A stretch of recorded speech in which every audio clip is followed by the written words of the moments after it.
Ça va, vous allez bien? Ouais. Okay. Les amis, il y a Éric Zemmour là. Non, il n'est pas dans la salle, je vois pas pour vous rigoler. Non, je sais pas si vous avez vu, il y a Éric Zemmour qui doit être condamné par rapport à ce qui s'était passé avec Asadou. Je sais pas si vous en souvenez.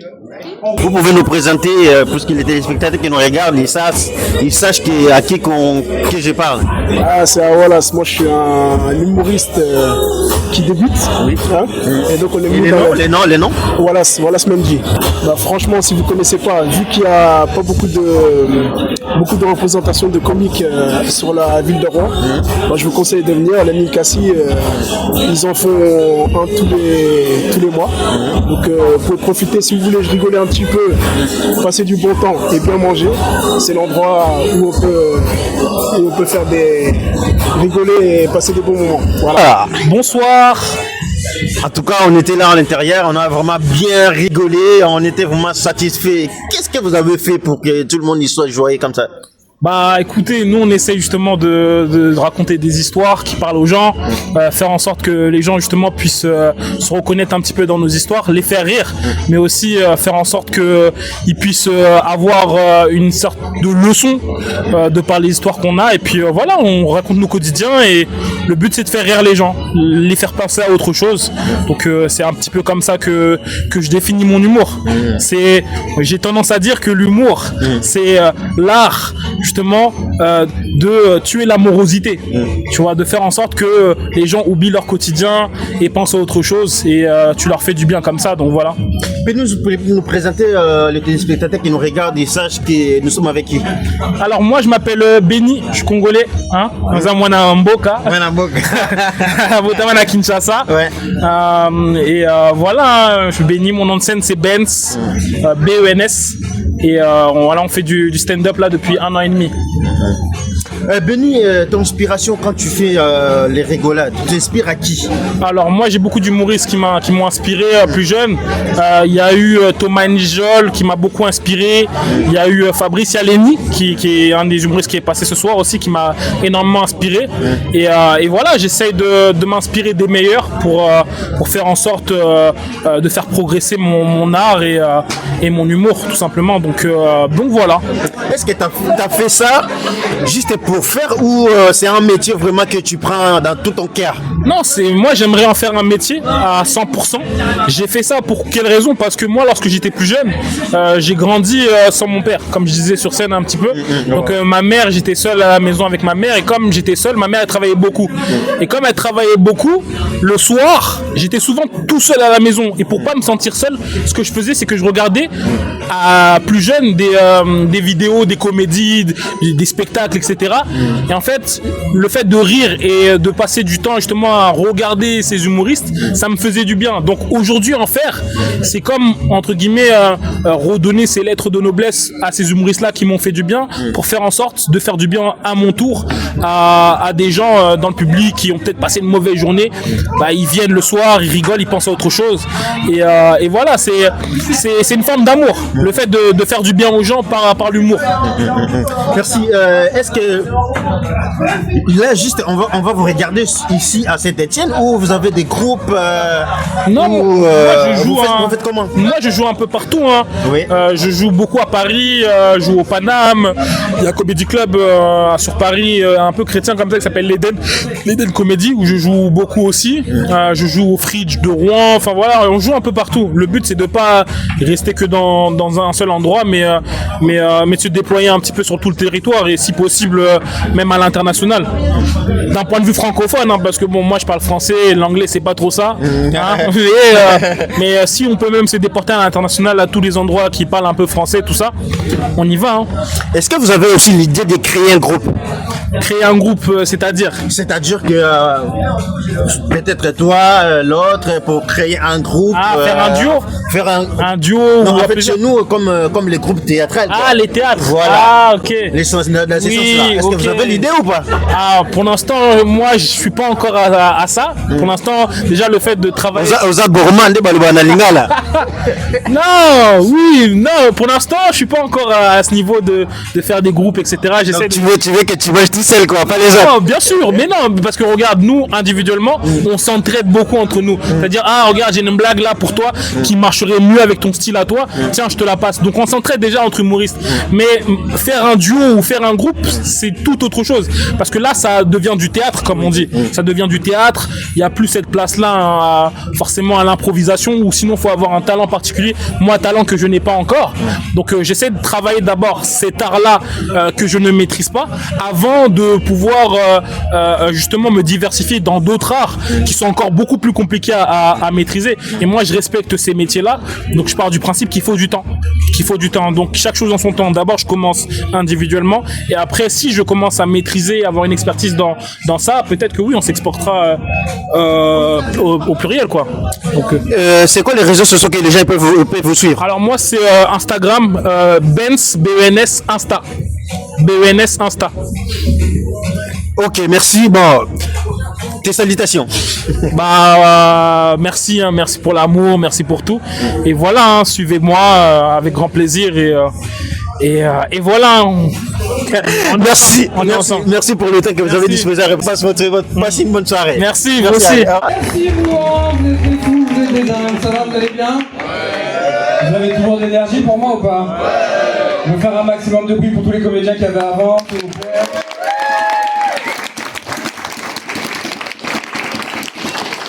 Je vais apprendre un peu à vous connaître avant de commencer. Je regarde un peu le public qu'on a ce soir. Que toutes les filles dans cette salle qui se trouvent belles gosses fassent du bruit.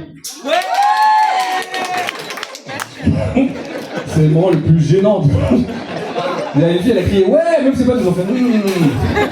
Laisse les mains, meuf. C'est nul les frères, donnez-moi non, vous regardez bien. Que tous les vrais mecs dans cette salle qui se trouvent beaux gosses fassent du bruit. Et vous avez vu comment ils sont moches. Donc pas la peine de...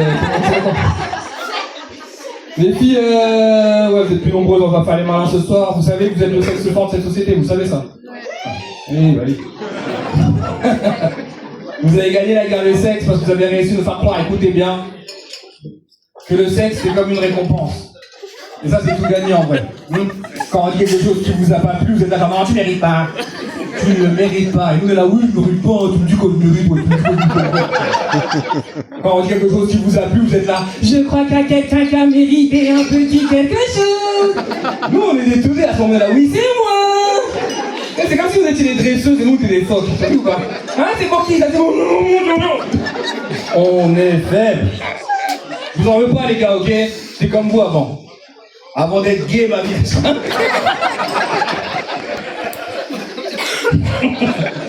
Je sais quelqu'un qui fait, est-ce qu'il est vraiment? Mon ex, elle m'envoyait beaucoup faire les courses au magasin bio en bas de chez nous. Mes chers téléspectateurs, on était ici à CK, donc on a reçu notre artiste Lenny. Bonsoir Lenny. Bonsoir, c'est Lenny Bunga, humoriste panafricain de son état. J'espère que tout le monde va bien. Merci, tu nous avais fait rire vraiment, franchement, je pense que tout le monde qui était là dans la salle, il était vraiment content de ce que vous avez fait. Et les téléspectateurs qui nous regardent, puisque... Je suis un humoriste panafricain, c'est-à-dire que tous mes sujets traitent de soit l'Afrique, soit de sa diaspora. Des problèmes rencontrés, des joies, des peines, et ça s'appelle aussi des peines qu'on a dans nos vies de tous les jours, en tant qu'afro-descendant vivant en Europe ou dans les pays occidentaux. Monsieur Lenny Bunga, est-ce que vous avez fait ce métier-là, c'est juste pour passe-temps ou c'est vraiment un métier que vous avez pris à cœur? Alors, à la base des bases, c'est un métier que j'ai pris à cœur. C'est un métier, avant toute chose, je fais de l'humour. Quand on me dit, ouais, mais pourquoi t'es prof d'histoire, tu fais de l'histoire? Non, je fais de l'humour. Ma deuxième passion, c'est l'histoire, clairement. Et ça me permet de mélanger ça, mélanger humour et histoire, vulgariser un peu l'histoire, vulgariser la science, l'histoire, et en faire des sketchs pour que ça soit compris par le plus grand monde. Tu vois, j'adore Cheikh Anta Diop. Si tu ouvres un livre de Cheikh Anta Diop et que tu le donnes à quelqu'un, je suis persuadé que pas tout le monde va comprendre ce qui est écrit dedans. Maintenant, si tu simplifies, c'est-à-dire que si tu t'écris des sketchs mais basés sur les textes de Cheikh Anta Diop, c'est beaucoup plus compréhensible pour les gens. Monsieur Lenny, puisqu'on regarde chaque chose, c'est qu'on fait, peut-être on peut suivre quelqu'un, soit j'ai aimé quelqu'un qui était sûrement quartier ou sur mon pays. C'est pour cela que j'ai fait. Monsieur Lenny, vous avez inspiré à qui? À qui que vous avez inspiré? Qui m'a inspiré ou Ouais. qui j'ai inspiré? Ouais, Qui m'a inspiré? Ouais. Moi, il y a un humoriste congolais que j'aime énormément. Il s'appelle comment? Pichi Banda. D'accord. Pichi Banda, c'est l'humoriste qui m'a fait comprendre qu'on pouvait dire des trucs horribles, mais en rigolant et de façon super subtile. Et c'est un Congolais qui vivait en Belgique. Maintenant, il est reparti vivre au Congo, Kinshasa. Maintenant, il couvre beaucoup l'actualité de ce qui se passe dans l'Est, tu vois, avec les FRDC, tout ça, et le Rwanda et le M23, tout ça. Et il suit, il fait de l'actu sur ça en humour, en essayant de faire comprendre aux gens ce qui se passe actuellement là-bas. Et moi, c'est un des mecs, c'est mon maître à penser, clairement. Vos inspirations, monsieur Lenny, ça vient comment? L'inspiration. Je suis quelqu'un qui est très clownesque. Et ça, je pense que c'est mon côté africain. D'accord. C'est mon côté africain. Tu connais, en Afrique, on est très dans le... On parle de théâtre, mais on va parler de contes. On va parler de griots, on va parler de trucs, on va parler de... Dans plein de pays différents, on a des mots différents pour parler des conteurs. Je trouve que pour avoir été nourri aux contes africains quand j'étais petit, c'est un truc où on est très dans la démonstration, dans le burlesque, on veut te montrer l'histoire ne se dit pas que par la parole, mais aussi par les gestes et par le physique. Je pense que ça vient de là. Et les mangas aussi, les mangas m'ont beaucoup aidé parce que quand tu regardes les gens dessiner les mangas, il y a beaucoup d'expressions faciales qui sont hilarantes. Donc j'ai pris une partie de ces contes africains, une partie des mangas, je les mélangeais pour tout ce qui est clownesque et physique, et pour tout ce qui est texte. Vraiment, je te dis Pichi Banda, beaucoup aussi d'humoristes américains comme Dave Chappelle, comme Jamie Foxx, comme Chris Rock, comme Bill Burr. Et après la famille. Tu sais, on a toujours des dans nos familles, surtout dans nos familles africaines, on a toujours des clowns. Quand je dis des clowns, c'est des gens qui sont beaucoup plus expressifs que les autres. Mon père est une personne très expressive. Mes sœurs sont des personnes très expressives. Donc ces gens-là, j'ai grandi avec eux, c'est mes grandes sœurs, j'ai grandi avec eux, l'inspiration il va très vite. L'inspiration ça va vite. Ah ouais. Monsieur Lenny, est-ce que votre art que vous avez, puisque vous avez des talents, Merci. est-ce que vous avez des groupes de gens que vous faites toutes ces scènes-là, ou vous avez tout seul avec des personnes comme vous avez vu ce soir? Non, je suis indépendant. Alors, je travaille pour moi tout ça et tout. D'accord. Mais de temps en temps, bah ouais, je vais jouer sur des plateaux comme tu vois aujourd'hui où il y a plusieurs artistes. Chacun va montrer un bout de son parti. Pourquoi on fait ça? C'est pour se dire que si un jour je reviens dans cette ville et que je fais mon spectacle entier de 1h15, les gens qui m'auront vu 10-15 minutes, ils vont se dire attends, moi j'ai déjà vu 10-15 minutes, je sais qu'il est bon, viens, on va le voir. D'accord. Donc vous n'avez pas l'idée de faire un groupe, comme Non, on dit j'ai au pas Congo, l'idée. un groupe de théâtre Non, j'ai pas envie de faire un groupe parce que pour l'instant, déjà travailler tout seul, c'est énormément de travail. Travailler en groupe, c'est 2 fois plus de travail. Faut comprendre un truc, c'est quand tu travailles en groupe, tu travailles aussi avec les états d'âme des gens. Alors que si demain la personne n'est pas bien, c'est tout le groupe qui est pas bien. Et vous avez peur de quoi? J'ai pas peur, c'est juste que pour l'instant je dois me concentrer sur moi. Je t'ai dit, je sors d'une histoire un peu compliquée.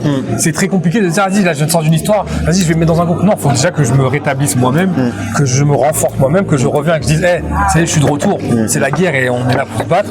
Une fois que ça c'est fait, oui, là tu peux penser au groupe, tu peux penser à dire, vas-y, on va faire un groupe, montrer aux gens les talents d'Afrique.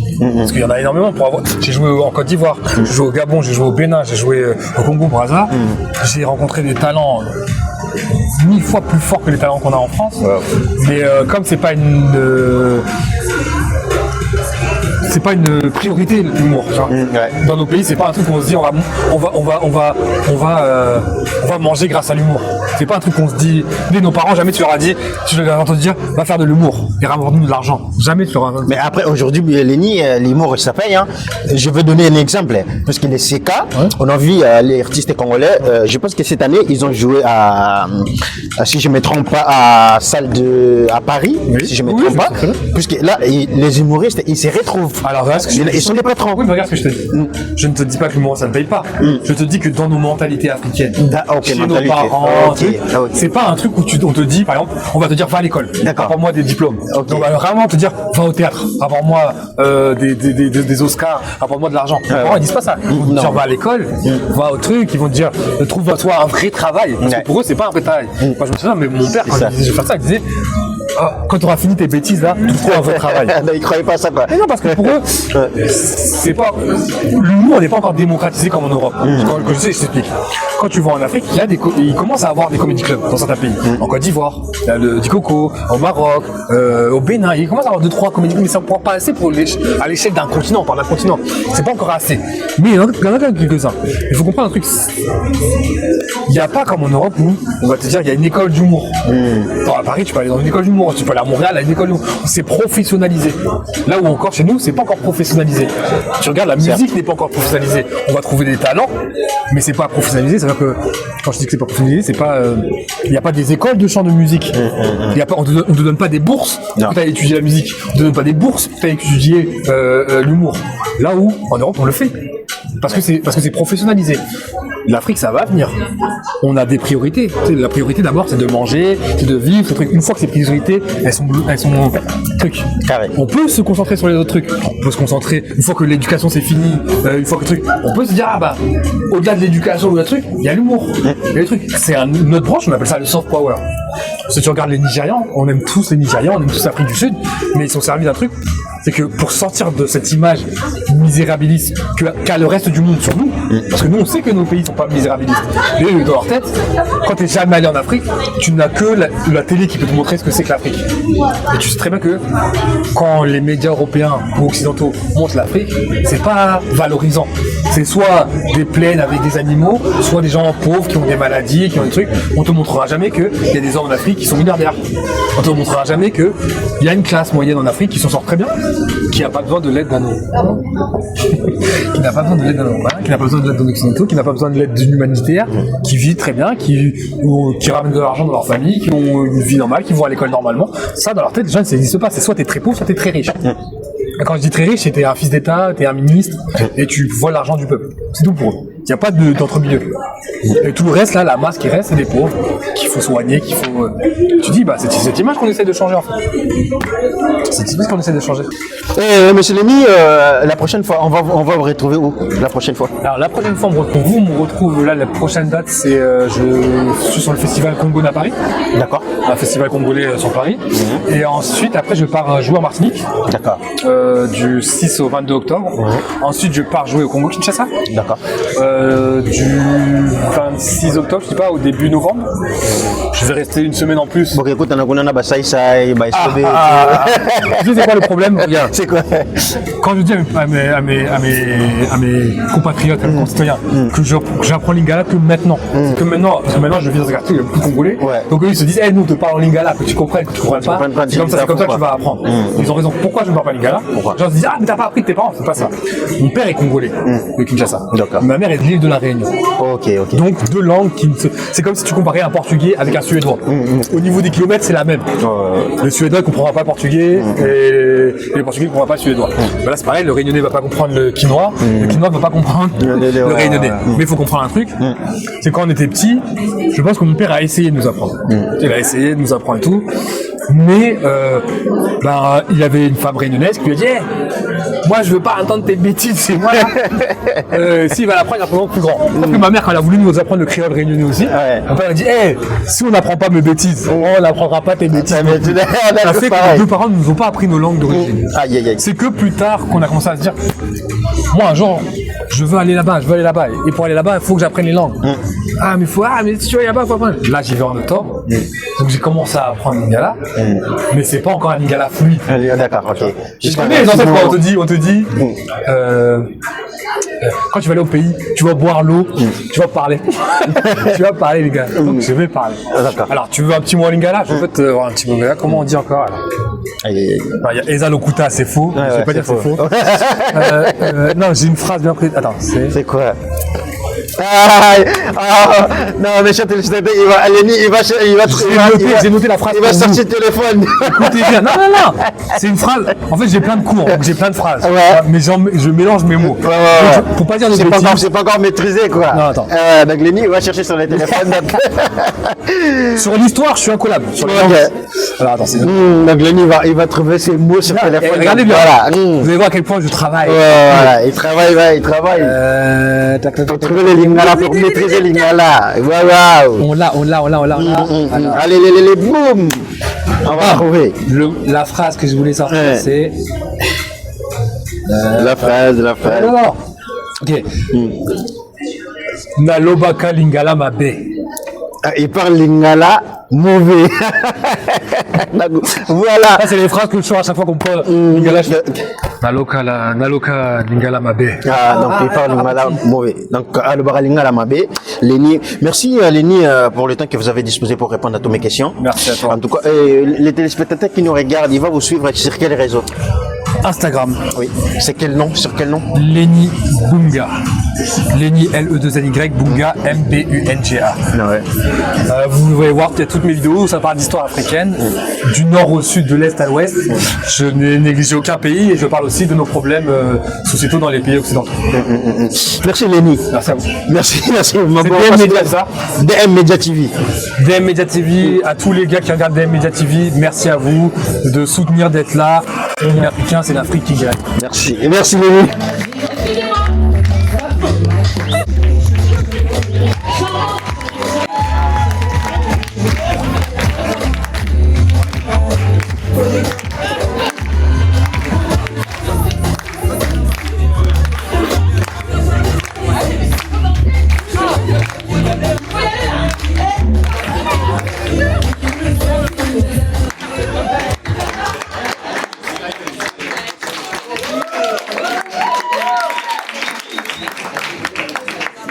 Voilà. Vous comprenez encore les hommes sont subis ou pas en boîte de nuit? D'accord? Ça va, c'était pas trop. Par contre, j'ai senti ta bandée. J'ai senti une légère érection. Donc, moi, ça me dérange pas. Voilà. Ça m'a fait plaisir. Merci beaucoup. C'était un réel plaisir. J'ai les fesses qui font bravo. Non, faites du bruit pour lui, s'il vous plaît. Bonsoir. En tout cas, on était là vraiment à l'intérieur, on était vraiment satisfaits et vous avez fait vraiment vibrer, rigoler. En tout cas, on était vraiment satisfaits. Super. Pouvez-nous nous présenter les téléspectateurs qui nous regardent, ils sachent qui qu'on parle? Oui, bien sûr. Alors du coup, moi c'est Prune, j'ai 34 ans, je viens de Rouen et je suis humoriste depuis 2 ans. Voilà. Et je me produis sur Rouen, Paris, Le Havre et ce soir on s'est produit au Ninkasi, voilà, où avec le CK Club où on a une date par mois. Donc n'hésitez pas à venir, c'est à Petit Couronne. En tout cas, vous avez vraiment fait vibrer et les gens ils ont vraiment rigolé. Nous sommes vraiment satisfaits. Puisque comme il dit que la France est un pays de stress et tout. Machin. Non, là c'est le moment de se détendre, on relâche toute la pression et c'est le but, c'est vraiment que les gens repartent avec le sourire. Et nous on repart aussi avec le sourire, donc c'est top. Et comment vous faites? C'est comme ça, c'est de l'énergie. En fait, le public nous donne l'énergie et nous on la balance avec l'énergie qu'il nous donne en fait. C'est qui vous avez inspiré? Alors moi l'inspiration honnêtement, bon il y a plusieurs artistes que j'apprécie énormément, autant féminin que masculin, mais c'est surtout tout mon quotidien. En fait le fait que je sois maman, je me sers de ça, le fait que je sois maman mais célibataire aussi, mon rôle de mère. Qu'est-ce que vous avez dit? C'est ça, mon rôle de femme, mes histoires de femme, voilà, mon intimité, etc. Mon travail, en fait tout ce qui m'entoure est une source d'inspiration, vraiment. Donc je parle franchement avec les gens pour qu'à la fin ils puissent aussi se retrouver dans ce que je dis. La spontanéité pour moi c'est super important. Donc, voilà. Est-ce que tout ce que vous avez fait, vous avez l'idée de créer un groupe ou vous travaillez juste comme ça vos trois? Alors du coup, moi il faut savoir que je travaille et que je suis très très soutenue par le CK Club en fait. Donc c'est Eric et Steven qui me donnent la force en fait depuis que j'ai commencé et avec qui je travaille du coup. Et là on va proposer vraiment au Ninkasi une date tous les mois jusqu'au mois de décembre et en fait à chaque fois moi je fais la MC. Donc je chauffe la salle, je donne la température de la salle, je mets l'ambiance etc. Et j'ai aussi un passage entre les artistes de 10 à 15 minutes selon la soirée. Qui que vous avez inspiré dans votre vie de faire tout ça? ce qui m'a inspiré, en fait, c'est mes proches, parce que j'ai toujours aimé faire des blagues, faire rire mon entourage, etc. Je suis quelqu'un de solaire de base. Et un jour, en fait, j'ai des proches qui m'ont dit, mais pourquoi tu te lances pas dans le show, dans le comedy club et tout. Et je me suis dit, pourquoi pas. Et j'ai été voir un spectacle en fait à Rouen. Et en fait, à la fin, j'ai demandé à l'organisateur comment on fait pour devenir humoriste. Il m'a donné des pistes et un jour, je suis monté et les gens ont apprécié et puis c'est parti de là. Voilà. Le premier jeu que vous avez monté, c'était comment? Ah, la première fois, c'était incroyable parce que du coup, moi, j'étais vraiment novice. Du coup, je débutais et de base, je devais passer 5 minutes et je suis resté 20 minutes sur scène. Ah ouais. Et les gens ont adoré. Il y a eu un bon retour, c'était incroyable. Et en fait, depuis, ça n'a fait qu'augmenter, quoi. Est-ce que vous faites ça juste pour passe-temps ou c'est un métier vraiment que vous prenez au cœur? Alors moi, honnêtement, pour moi, c'est un métier parce que je prends ça très au sérieux. C'est pas juste des blagues et voilà, je viens passer le temps et je m'en vais et je prends mon chapeau et je m'en vais. Non, moi, je suis vraiment investi parce que je suis entouré d'artistes qui sont excellents. J'ai fait de très très belles rencontres.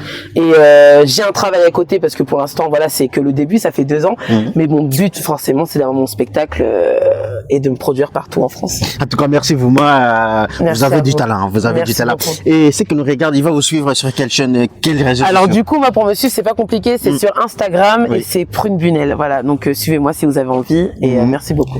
Merci Prune, merci pour le temps que vous avez disposé, vous avez répondu à toutes mes questions. En tout cas merci. Je pense que la prochaine fois on sera là aussi pour suivre puisque nous on a besoin de vous aussi bien sûr. Vous avez besoin de nous. Donc on va travailler ensemble. Du coup la prochaine date ça sera le 22 novembre. Le 22 novembre. Où je ferai un 30 minutes, donc un 30-30 avec Benz qui était là aussi ce soir. Voilà. Ok, en tout cas merci. Merci Bonne à soirée. vous, merci beaucoup. Merci.